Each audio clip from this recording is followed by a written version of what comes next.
మీరు ఇంజనీరింగ్ చేశారా? జాబ్స్ కోసం సెర్చ్ చేస్తున్నారా? 3600 మందికి పైగా స్టూడెంట్స్ కి జాబ్స్ వచ్చేలా చేసిన code Gyan 100 days software course లో జాయిన్ అవ్వండి. మీ కెరియర్ ని బిల్డ్ చేసుకోండి. హలో నమస్తే, వెల్కమ్ టు సుమన్ టీవీ. ప్రస్తుతం మనతో పాటు personality development coach and motivational speaker అయిన రామ్ మెట్టు గారు ఉన్నారు. వీరితో ఈరోజు కొన్ని విషయాల గురించి మనం డిస్కస్ చేద్దాం. హలో అండి రామ్ గారు, నమస్తే. నమస్తే అండి. సో ఇన్ రిలేషన్షిప్స్ గురించి ఇన్ని టాపిక్స్ మనం మాట్లాడుతున్నాం, లేకంటే మెన్ ఎలా ఉండాలి లేదంటే ఉమెన్ ఎలా ఉండాలి, సో రిలేషన్షిప్ స్ట్రాంగ్ ఉంటుందని చెప్పి. దెన్ తర్వాతకు వస్తే మనకి ఏంటంటే కొన్నిసార్లు ప్రైమ్ ఆస్పెక్ట్ ఏముంటుంది అంటే ఏ కపుల్లో అయినా కానీ సెక్స్ అనేది. So any couple, it maybe the intimacy thing ఎలా ఉండాలి అనేది. సో ఆ విషయానికి వచ్చినప్పుడు చాలా మంది ఏమంటూ ఉంటారంటే like when age like 50 years తర్వాత ఏ కపుల్ అయినా కానీ like couple or men or women sex అనేది అంటే ఇంటిమెసీ అనేది చూపించకూడదు లైక్ ఇన్ ఫిజికల్ అని అంటారు. ఐ మీన్ లైక్ అది మెడికల్ పరంగా అంటారా లేదంటే లైక్ ఏ సెన్స్ లో అంటారు అనేది నా doubt. Right. When they say that 50 years దాటిన తర్వాత సెక్షువల్ ఇండల్జెన్స్ అనేది కొంచెం తగ్గించాలి, అంటారు. లేదా కొన్నిసార్లు అసలు చేయకూడదు, 50 years తర్వాత సెక్స్ లో పార్టిసిపేట్ చేయకూడదు అని చాలా మంది అంటుంటారండి. కరెక్ట్. ఇది only to some extent and only for few people valid అండి. ఇది ఎలా అంటే Okay. ఇప్పుడు కొందరు ఉంటారు, వాళ్ళకి ఏంటంటే హార్ట్ కొంచెం వీక్ గా ఉంటుంది. మనం ఏజ్ అవుతున్న కొద్దీ మన హార్ట్ అనేది కొంచెం వీక్ అవుతూ ఉంటుంది. Correct correct. సో ఇప్పుడు ఏంటంటే సెక్షువల్ యాక్టివిటీలో పార్టిసిపేట్ చేసినప్పుడు మన హార్ట్ రేట్ ఇంక్రీజ్ అయినప్పుడు ఒకవేళ వీక్ హార్ట్ ఉందనుకోండి, సమ్ టైమ్స్ హార్ట్ అటాక్ వచ్చే ఛాన్సెస్ ఉంటాయి మనకి. సో ఆ రిస్క్ ఉండడం వల్ల, అండ్ ఇంకోటి ఏంటంటే ఏజ్ అవుతున్న కొద్దీ మనం ఏంటంటే మన ఇమ్యూనిటీ కూడా తగ్గిపోతూ ఉంటుంది కాబట్టి డిసీజెస్ కూడా చాలా తొందరగా ట్రాన్స్మిట్ అవుతూ ఉంటాయి. అది ఎస్టీడీస్ అవ్వనివ్వండి, ఏదైనా కానివ్వండి, ఈజీగా ట్రాన్స్మిట్ అయిపోతుంటుంది.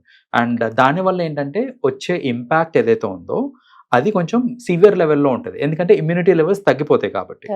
సో ఇమ్యూనిటీ తగ్గడం వల్ల మీకు ఏదైనా ఇప్పుడు సెక్షువల్లీ ట్రాన్స్మిటెడ్ డిసీజెస్ ఏదైనా వచ్చినా దానివల్ల జరిగే ఇంపాక్ట్ కానివ్వండి, అదంతా కూడా ఒక సివియర్ లెవెల్లో ఉంటుంది. కాబట్టి జనరల్గా ఏంటంటే ఆఫ్టర్ 50 సెక్షువల్ యాక్టివిటీ సెక్స్ లో పార్టిసిపేట్ చేయొద్దని కూడా చాలా మంది అంటుంటారు.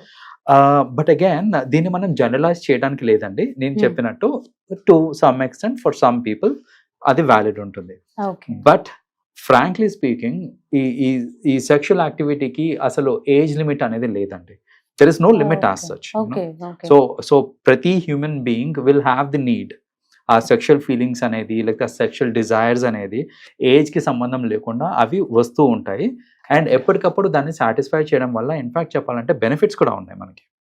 So the very first benefit is at that age చాలా మంది ఏంటంటే ఎస్పెషల్లీ మన ఇండియాలో చూసుకుంటే ఎక్సర్సైజ్ కి పెద్దగా ఇంపార్టెన్స్ ఇవ్వరు, లైక్ ఫిజికల్ ఎక్సర్సైజ్ కి.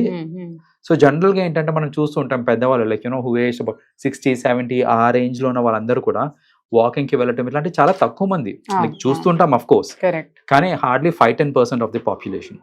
మిగతా వాళ్ళందరూ ఏంటంటే ఆల్రెడీ రిటైర్ అయిపోయి ఉన్నారు. సో అక్కడ ఎంప్లాయ్మెంట్ పరంగా యాక్టివిటీ ఏం లేదు, ఇంట్లో కూర్చొని ఉంటారు. సో పద్దాక ఇంట్లోనే కూర్చొని ఉండి ఏ పని చేయకుండా ఉంటే ఆ బద్ధకం అనేది ఎక్కువైపోతుంది. అండ్ బాడీకి కావాల్సిన physical activity or physical movements ఏవైతే ఉంటాయో అది జరగదు. కాబట్టి ఎవరైతే ఈవెన్ ఆఫ్టర్ 60 సెక్స్ లో పార్టిసిపేట్ చేస్తూ ఉంటారో వాళ్ళకి ఇన్ అవే చెప్పాలి అని అంటే it's a kind of physical activity that happens. So in a way health కి మనకు ఉపయోగపడుతుంది. రెండోది ఏంటంటే it will actually strengthen the bond between the couple. So జనరల్గా ఏమవుతుంది అని అంటే మన ఏజ్ పెరుగుతున్న కొద్దీ మన స్పౌస్ తోటి స్పెండ్ చేసే టైం తగ్గిపోతూ ఉంటుంది. కరెక్ట్. ఫర్ వేరియస్ రీజన్స్, పిల్లలు అనేసి, గ్రాండ్ చిల్డ్రన్ అనేసి, వేరియస్ రీజన్స్ వల్ల ఏంటంటే time between actual grand father and grand mother లేకపోతే ఎల్డర్లీ కపుల్స్ ఎవరన్నా ఉండనివ్వండి. సో ఈ ఎల్డర్లీ కపుల్కి ఏంటంటే వేరియస్ రీజన్స్ వల్ల ఆ గ్యాప్ అనేది మెల్లమెల్లగా వచ్చేస్తూ ఉంటుంది. ఆ గ్యాప్ అనేది ఫిల్ చేయడం కూడా చాలా important. Once in a while ఆ సెక్స్ లో పార్టిసిపేట్ చేయడం వల్ల ఈ రిలేషన్షిప్ కూడా ఇంకా స్ట్రెంగ్థెన్ అవుతుంది. అండ్ దానివల్ల ఏంటంటే their happiness also increases basic గా. So that is another advantage in fact చెప్పాలంటే సెక్స్ చేయడం వల్ల at an elderly age. That also is another thing. Third thing ఏంటిది అని అంటే ఇట్ ఈస్ ఆల్సో ప్రూవన్ అండి యాజ్ పర్ స్టడీస్ దట్ ఎవరైతే couples they participate in sex quite often, వాళ్ళ age span కూడా లైఫ్ స్పాన్ కూడా ఇంక్రీజ్ అవుతుంది అనమాట. Oh okay. Yeah that's because of again మీరు హ్యాపీగా ఉన్నారు, ఎస్ ఎస్ మీకు ఫిజికల్ యాక్టివిటీ చేస్తా ఉన్నారు మీరు. కరెక్ట్. సో మీరు మీ bond between men and women కూడా ఇంకా గట్టిపడుతుంది. సో ఇవన్నిటి వల్ల ఏంటంటే this will in a way చెప్పాలంటే లాంగ్ లివింగ్ కి లీడ్ అవుతుంది అన్నమాట. సో లైఫ్ స్పాన్ కూడా ఇంక్రీజ్ అవుతుంది because of the sexual activity. So ఇక్కడ one thing which I want to tell ఏంటంటే స్పెషలీ మన కల్చర్లో అండి, ఒక సర్టెన్ ఏజ్ వచ్చిన తర్వాత వాళ్ళకి ఇద్దరికి ఒకరి మీద ఒకరు ప్రేమ ఉండొచ్చు, కానీ అది డిస్ప్లే చేసుకునేటప్పుడు ఒక క్వశ్చనింగ్ అనేది వస్తూ ఉంటుంది అనమాట. అంటే అందరి ముందు నేను ఇలా చేయి పట్టుకోవచ్చా, నా వైఫే, కాకపోతే ఏంటంటే ఐఎమ్ లిటిల్ ఏజ్ మేబీ 65, 60, 70 ఉన్నా నేను. సో అందరి ముందు నేను చేయి పట్టుకోవచ్చా, can I kiss her in front of every one.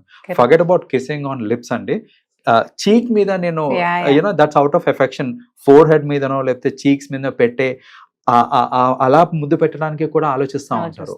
Yeah so ఇవన్నీ ఏంటంటే వాళ్ళకి ఏంటంటే యాంటీ సోషల్ అనిపిస్తూ ఉంటుంది.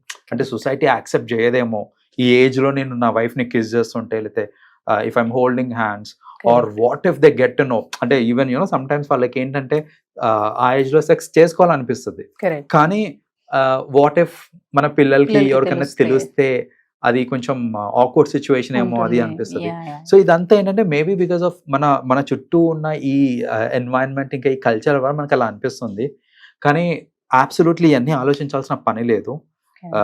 మీకు నిజంగానే లవ్ ఎక్స్ప్రెస్ చేయాలనిపిస్తుంది at what ever age you want to have sex with your partner, it is absolutely okay. But regular checkups చేసుకుంటా ఉండండి. మీ హార్ట్ ఎంత హెల్దీగా ఉందో చూసుకోండి, మీ ఇమ్యూనిటీ లెవెల్స్ ఎలా ఉన్నాయో చూసుకోండి. వీటిని బేస్ చేసుకొని మీ హార్ట్ హెల్దీగానే ఉంది, మీ ఇమ్యూనిటీ కూడా అప్ టు మార్క్ ఉంది అని అనుకుంటే అబ్సల్యూట్లీ ఫైన్. కానీ నాకు కొంచెం వీక్ హార్ట్ ఉంది లేదా ఇమ్యూనిటీ లెవెల్స్ కొంచెం తక్కువ ఉంది అని అంటే మీరు కొంచెం ఆలోచించాలి, లైక్ రీఫ్రైన్ చేసుకుంటే ఏదైనా హార్ట్ సర్జరీస్ అయినా కానీ they have to avoid, I guess అలాంటి వాళ్ళు అవాయిడ్ చేయటం బెటర్. ఎందుకంటే దట్ ఈస్ కైండ్ ఆఫ్ తెలియకుండా హార్ట్ మీద చాలా ప్రెషర్ పడుతూ ఉంటుంది. సో అంత ప్రెషర్ ఇవ్వటం is not correct to the heart. So if I mean specially for them ఎవరైతే ఆల్రెడీ సర్జరీ చేస్తున్నారో మీరు చెప్పినట్టు, లేదంటే వీక్ హార్ట్ ఉన్న వాళ్ళు, అలాంటి వాళ్ళు తప్ప వాళ్ళు మాత్రం ఖచ్చితంగా రీఫ్రైన్ చేసుకోవాలండి. సో మిగతా వాళ్ళు they can absolutely go. So అంటే ఇప్పుడు మీరు అంటున్నారు మనకి ఇందాక మీరు అన్నట్టు ఇప్పుడు గ్రాండ్ చిల్డ్రన్స్ ని కానీ చూసుకుంటూ ఒక్కొక్కసారి ఏంటంటే ఒక ఫాదర్ ఒక చోటు ఉంటారు, ఒక కిడ్ దగ్గర, మదర్ ఒక కిడ్ దగ్గర ఉంటారు, లేదంటే ఇద్దరు ఉన్నా కానీ ఆ గ్రాండ్ కిడ్స్ ని చూసుకోవడం సరిపోతుంది, పిల్లలు జాబ్స్కి వెళ్తూ ఉంటారు. సో అలాంటప్పుడు వాళ్ళు టైం, ఎందుకంటే వీళ్ళతో టైం ఇవ్వడమే సరిపోతుంది యాక్చువల్లీ, నైట్ అయినా కానీ మార్నింగ్ అయినా కానీ. సో వాళ్ళు ఎలా టైం తీసుకొని వాళ్ళ కోసం స్పెండ్ చేయాలంటారు యాక్చువల్లీ? ఇట్స్ వెరీ ఇంపార్టెంట్ అండి. ఎవరన్నా సరే at whatever age you are at, break తీసుకోవడం చాలా ఇంపార్టెంట్ అండి. సో మీరు బ్రేక్ తీసుకొని ట్రావెల్ చేయండి, మొత్తం ఫ్యామిలీని వేసుకొని పోవద్దు. మళ్ళీ ఇప్పుడు జనరల్ గా ఏంటంటే మన దగ్గర చూసేది ఏంటంటే మనము ట్రావెలింగ్ అనేసరికి ఏంటంటే సరే పిల్ల జల్ల అందరినీ తీసుకొని వెళ్ళిపోతా ఉంటారు. అలా కాదు, ఓన్లీ కపుల్. ఎలాగో మీరు ఇన్ని రోజులు పిల్లల్ని చూసుకున్నారు కదా, వాళ్ళకి సమ్మర్ బ్రేక్ ఉన్నప్పుడు సో వాట్ ఎవర్ టైం మీరు ఏం చేయొచ్చు అని అంటే వాళ్ళ పేరెంట్స్ కి అప్పచెప్పేసి మీరు బ్రేక్ తీసుకోండి. మీరు బ్రేక్ తీసుకొని ట్రావెల్ చేయండి డిఫరెంట్ ప్లేసెస్ కి, ఓన్లీ ఇద్దరు ట్రావెల్ చేయండి. అలా ట్రావెల్ చేసినప్పుడు ఏంటంటే first of all it's a break from your routine. So అలా రొటీన్ నుంచి బ్రేక్ అయినప్పుడు ఏంటంటే ఎంతో కొంత రీఫ్రెష్మెంట్ అనేది వస్తుంది. At the same time also ఇప్పుడు you really want to have some sex with your partner, but మనకి చుట్టుపక్కల ఐ మీన్ ఎంకరేజింగ్ గా లేదు, అలాంటి కేసెస్ లో కూడా మీరు సోలో ట్రావెల్ చేసినప్పుడు I mean with your partner only మీరు మాత్రమే ట్రావెల్ చేసినప్పుడు ఏంటంటే you will have the scope for making love కానివ్వండి, or taking break from the routine. మీరు అన్నట్టు అందరు ఉన్నారు చూస్తారేమని అనుకుంటారు అనేది కూడా ఉండదు అప్పుడు. ఎగ్జాక్ట్లీ ఉండదు. So it is always good to travel to different places, and ఆ ప్లేసెస్ ని చూసినట్టు ఉంటుంది, మీ పర్సనల్ టైం మీకు దొరుకుతుంది, బ్రేక్ ఫ్రమ్ ఎవ్రీథింగ్. సో ఒక ట్రావెల్ వల్ల మనకి ఇన్ని అడ్వాంటేజెస్ ఉన్నాయి. సో ఎవరికన్నా సరే అలాంటి సిచ్యువేషన్ లో ఉన్నారు అని అంటే కనుక నేనేం సజెస్ట్ చేస్తానంటే మీరు బ్రేక్ తీసుకోండి, ఒక ట్రావెల్ ప్లాన్ చేయండి, don't include anyone else except your partner, and then you can have your time. Thank you for sharing. Thank you.